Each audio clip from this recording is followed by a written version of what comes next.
2025 में मेरा क्वीन की मुख्य भूमिका वाली एक जबरदस्त fantasy film in the lost land आज आखिरकार रिलीज हो गई है। ये फिल्म मशहूर लेखक गेम ऑफ थ्रोन्स के लेखक जॉर्ज आर मार्टिन की शॉर्ट स्टोरी पर आधारित है।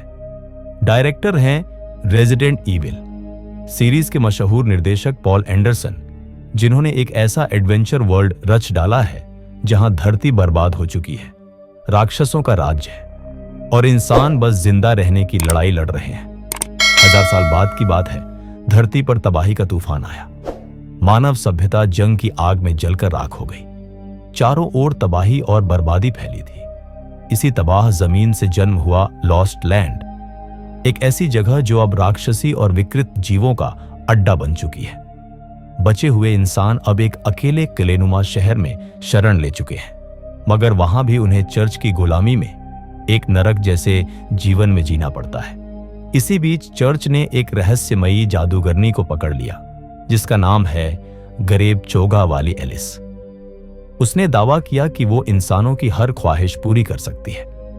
चर्च ने उसे विधर्मी और शैतानी प्रचारक मानते हुए सबक सिखाने के लिए उसे सरेआम फांसी पर चढ़ाने का फैसला लिया। महायाजक ग्रैंड प्रीस्ट ने क्रॉस को लात मारकर गिराया और एलिस को वहीं मौत के घाट उतारने की तैयारी की। एलिस दर्द में तड़प रही थी। उसके पैर कांप रहे थे मानो टरबाइन बन गए हों। लेकिन तभी कुछ अजीब हुआ। चर्च का एक सैनिक पूरी तरह हक्का बक्का रह गया। उसे लगा उसने एलिस को मारा है, मगर मरा हुआ चेहरा उसका खुद का बन चुका था। महायाजक समझ गया कि वो एलिस के माया जाल में फंस चुका है। उसने बिना एक पल गंवाए सीधे उस सैनिक की गर्दन काट दी और तब तक एलिस वहां से भाग चुकी थी। अब महायाजक ने सभी सैनिकों को चारों ओर भेजा। एलिस को ढूंढ निकालने का हुक्म दिया गया, मगर एलिस मानो हवा हो गई हो, कहीं दिखाई नहीं दी। और फिर अचानक एक सैनिक मारा गया। थोड़ी ही देर में एक चीख सुनाई दी। दूसरा सैनिक भी मर चुका था।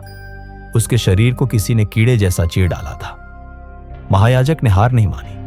वो खुद उसकी तलाश में निकल पड़ा, मगर जैसे ही वो पलटा, एलिस ने उसका गला पकड़ लिया। फिर भी एलिस ने उसे मारा नहीं, बल्कि उसी को उसके ही तरीके से सबक सिखाया। अब वही महायाजक क्रॉस पर लटका हुआ था। एलिस जैसे ही अपने इलाके में लौटी, एक अप्रत्याशित मेहमान उसका इंतजार कर रही थी। वो थी ब्लैक क्वीन, जो अब उस एकमात्र बचे शहर की शासिका थी। ब्लैक क्वीन इंसानों से ऊपर उठना चाहती थी। ऐसी शक्ति चाहती थी जिससे वो अपना रूप बदल सके और जानवरों जैसी ताकत हासिल कर सके। नीति थी, कोई भी ग्राहक मना नहीं है, बस पैसा होना चाहिए, और ये ताकत सिर्फ लॉस्ट लैंड में ही मिल सकती थी। इसलिए एलिस ने फैसला किया कि वो उस रूप बदलने वाले राक्षस को ढूंढेगी और उसकी ताकत छीन लेगी। एलिस आसमान में उड़ने लगी। उसने अपना रहस्यमयी जादू चलाया और रूपांतरण वाले उस जीव की तलाश शुरू की। सिर्फ पलक झपकते ही उसकी आत्मा सीधा पहुंच गई लॉस्ट लैंड में। वहां जमीन पर कंकाल ही कंकाल बिखरे पड़े थे। ये जगह इतनी डरावनी थी कि उसका नाम सुनते ही रूह कांप जाए। कुछ लोग हथियारों के साथ चुपचाप आगे बढ़ रहे थे, जैसे कोई खतरनाक शिकार उनका इंतजार कर रहा हो। और वहां एक भयंकर वेयरवुल्फ मौजूद था। एलिस ये देखकर हैरान भी हुई और खुश भी, मगर वो जानती थी कि ये जगह बेहद जानलेवा है। इसलिए उसने एक गाइड और साथी की तलाश शुरू की। तभी उसे मिला एक ताकतवर और विशाल कद काठी वाला आदमी, जिसका नाम था विनाशक। वो एक इनामी शिकारी था जो कई बार लॉस्ट लैंड जा चुका था और कभी फेल नहीं हुआ। उसकी भी नीति थी, पैसा दो काम लो। डिस्ट्रॉयर के साथ मिलकर एलिस ने लॉस्ट लैंड में कदम रखा। ये दुनिया इतनी पागल और उलटी पुलटी थी कि न इंसानी लॉजिक काम करता था, न ही प्रकृति के नियम। इसी बीच महायाजक भी पीछे नहीं रहा। वो एक बड़ी सेना लेकर एलिस का पीछा करता रहा। एलिस का पता लगाने के लिए उसने डिस्ट्रॉयर की गर्लफ्रेंड को पकड़ लिया और उसके दोस्त को सबके सामने जिंदा जला डाला। ये औरत उस वक्त गहरी नींद में थी, जैसे कोई बच्चा सो रहा हो। तभी एक आदमी चुपचाप उसके पास आया और जेब से एक धारदार चाकू निकाल लिया। पर उसने एलिस को मारने के लिए नहीं, बल्कि उसके पास रेंग रही जहरीली बिच्छू को मारने के लिए चाकू उठाया था। उसने एलिस की जान बचा ली। अब एलिस की नजरों में वो कुछ खास बन चुका था। उसे लगा कि ये पार्टनर काफी भरोसेमंद है। डिस्ट्रॉयर की अगुवाई में दोनों एक पुराने खंडहर जैसे गोदाम में पहुंचे, जहां से उन्हें केवल कार पकड़कर एक खाई पार करनी थी। मगर वहां जो दोस्त उनकी मदद करने वाला था, अब वो एक लाश बन चुका था। किसी ने उसे लटकाकर मार डाला था। अभी वो हालात समझ भी नहीं पाए थे कि तभी कातिल सामने आ गया।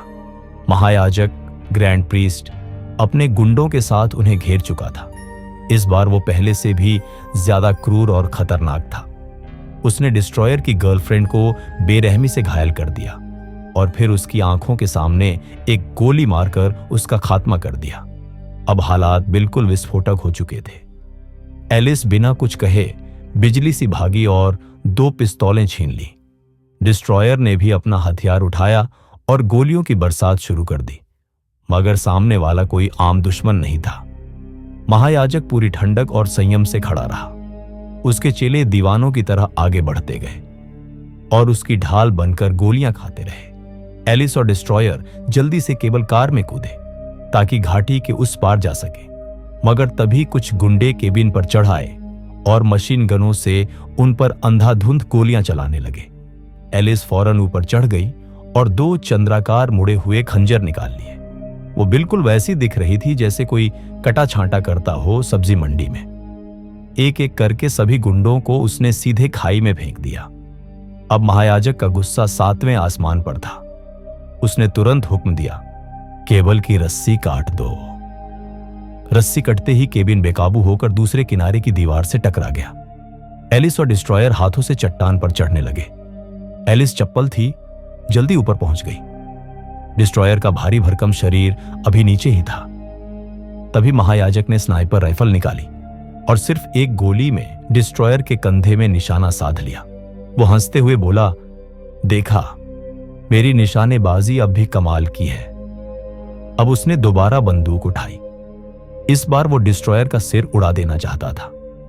मगर तभी उसकी आंखें एलिस की खूनी लाल आंखों से टकराईं, जैसे किसी ने शरशेरिंगन ऑन कर दिया हो।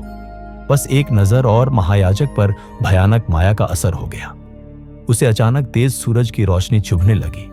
वो आंखें मलने लगा और जब दोबारा स्नाइपर स्कोप से देखने की कोशिश की, तब तक एलिस गायब हो चुकी थी। हालांकि उन्होंने फिलहाल महायाजक को चकमा दे दिया, मगर उनकी मुश्किलें अभी खत्म नहीं हुई थी, क्योंकि जैसे ही रात आएगी, लॉस्ट लैंड के असली राक्षस बाहर निकल आएंगे और हर बाहरी इंसान को टुकड़ों में चीर डालेंगे। एलिस और डिस्ट्रॉयर ने अपनी पूरी ताकत झोंक दी और किसी तरह पहली लहर के सारे राक्षसों को हरा दिया।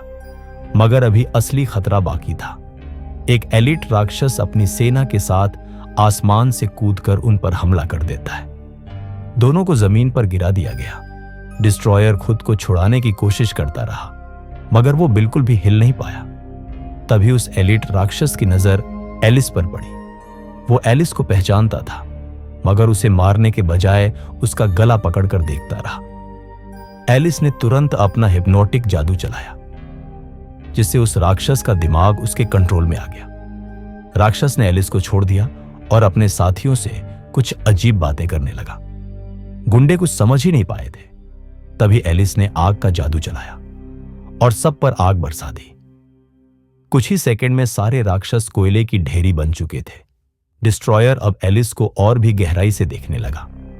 उसे यकीन नहीं हो रहा था कि एलिस में इतनी भयानक और दिव्य शक्ति है। कई दिनों की जानलेवा लड़ाइयों के बाद दोनों आखिरकार स्केलेटन सी तक पहुंच गए। आज रात पूरा चांद आसमान में चमक रहा था और एलिस को पूरा भरोसा था कि वेयरवुल्फ जरूर सामने आएगा। मगर तभी एलिस ने अपनी तलवार घुमाई और उसे किसी और पर नहीं, बल्कि डिस्ट्रॉयर की तरफ घुमा दी, क्योंकि एलिस अब समझ चुकी थी जिस वेयरवुल्फ को वो इतने दिन से खोज रही थी, वो तो शुरू से उसके पास ही था। जैसे ही वेयरवुल्फ ने उसे मारकर अपना शिकार बनाने की कोशिश की, एलिस ने तुरंत एक गहरा भ्रमजाल रच डाला। वेयरवुल्फ की आंखों के सामने असंख्य काली कौए उड़ने लगे। पूरा आसमान उन कौओं से भर गया। पल भर में वो सारे कौए आपस में मिलकर एक विशालकाय पक्षी का रूप ले लेते हैं। वेयरवुल्फ को लगने लगा कि कोई उसके साथ खेल रहा है। गुस्से से भरा हुआ वो सीधे आकाश में उछल पड़ा। उसने उस पक्षी को टुकड़े टुकड़े करने की ठान ली थी, मगर अगले ही पल वो पक्षी एक काले धुएं में बदल गया। वेयरवुल्फ ने जैसे हवा को पकड़ने की कोशिश की हो, तभी उसके पूरे शरीर में भयानक पीड़ा दौड़ गई। अब जाकर वो समझा कि यह सब कुछ सिर्फ एक भ्रम था। असल में वो अभी तक उसी जगह खड़ा था और एलिस ने इस मौके का पूरा फायदा उठाया। उसने अपनी पूरी ताकत झोंक दी, आंधी तूफान की तरह वार शुरू कर दिए। एलिस के पंजे चांदी से बने थे जो वेयरवुल्फ पर असली चोट करते थे। जब डिस्ट्रॉयर की आंखें खुली तो वो फिर से इंसानी रूप में लौट चुका था, मगर उसने जो देखा उसने उसके होश उड़ा दिए। एलिस ने उसे जंजीरों से बांध रखा था, क्योंकि वो जानती थी जैसे ही बादलों की ओट से चांद निकलेगा, डिस्ट्रॉयर फिर से वेयरवुल्फ में बदल जाएगा। डिस्ट्रॉयर ने विनती की, प्लीज मुझे छोड़ दो, मैं वादा करता हूं किसी को नुकसान नहीं पहुंचाऊंगा। मगर एलिस बिल्कुल अडिग थी और उसने एक ऐसी बात कह दी जो उसे भीतर तक हिला गई। एलिस ने कहा, मैं पहले ही जान गई थी कि असली वेयरवुल्फ तू ही है। उसने बताया कि जब उसने अपनी दिव्य दृष्टि से जानवरों को खोजा था, उसी वक्त उसे सच पता लग गया था। डिस्ट्रॉयर ने जानबूझकर एलिस को हायर किया था ताकि वो उसके कमजोरियों को समझ सके और फिर उसे हराने का तरीका ढूंढ सके। राक्षसों से लड़ते हुए डिस्ट्रॉयर बुरी तरह जख्मी हुआ था और जब एलिस उसकी चोटें सिल रही थी, उसने चुपचाप एक चांदी का सिक्का उसके शरीर में सी दिया था। इससे चांदी उसके खून में घुल गई और उसकी ताकत बहुत कमजोर हो गई। इतना कहते ही आसमान में पूरा चांद दिखने लगा। अब वो फिर से वेयरवुल्फ में बदलने लगा। उसकी आंखें बड़ी होने लगी, चेहरा धीरे धीरे भयानक राक्षस में बदलने लगा। एलिस ने एक पल की भी देरी नहीं की और सीधा चाकू उसके सीने में घोंप दिया। डिस्ट्रॉयर आधी रात तक तड़पता रहा और आखिरकार वो एलिस की तलवार का शिकार बन गया। एलिस ने उसकी भेड़िए की खाल निकाली, बाकी शरीर को जमीन में गाड़ दिया और फिर घोड़े पर सवार होकर लॉस्ट लैंड से बाहर निकल गई। उसने वो खाल सीधे रानी की सिपाहीन को दे दी और कहा, अगर रानी इस भेड़िए की खाल पर अपना खून टपकाए और उसे पहन ले तो उसे वेयरवुल्फ की ताकतें मिल जाएंगी। मगर यह सब आज रात ही करना होगा, क्योंकि आज रात है मूनहेल्म नाइट, एक खास और दुर्लभ रात। लेकिन जब रानी ने उस खाल को देखा, वो फूट फूट कर रोने लगी। उसके सिपाही कुछ भी समझ नहीं पाए। तब रानी ने बताया, डिस्ट्रॉयर एक धोखेबाज था। उसका एक और रिश्ता रानी के साथ भी था, जबकि उसका पहले से गर्लफ्रेंड थी। रानी उससे बेपनाह मोहब्बत करती थी। उसके बच्चे की मां भी बन चुकी थी। चूंकि डिस्ट्रॉयर वेयरवुल्फ था, तो वो अक्सर रानी से मिल नहीं पाता था। रानी ने भी एक तरह से वेयरवुल्फ जैसी शक्तियां हासिल कर ली थी ताकि वो हमेशा उसके साथ रह सके। मगर अब वो टूट चुकी थी, क्योंकि एलिस ने उसके प्रेमी को मार डाला था।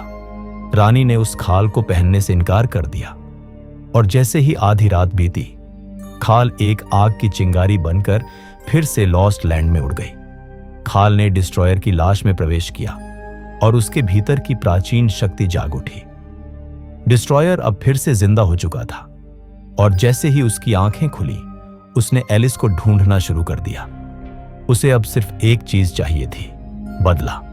जल्द ही दोनों का आमना सामना हुआ और एक तगड़ा मुकाबला शुरू हो गया। मगर ठीक यहीं फिल्म खत्म हो जाती है। लगता है इस पागलपन भरी कहानी का अगला भाग भी जल्दी आने वाला है।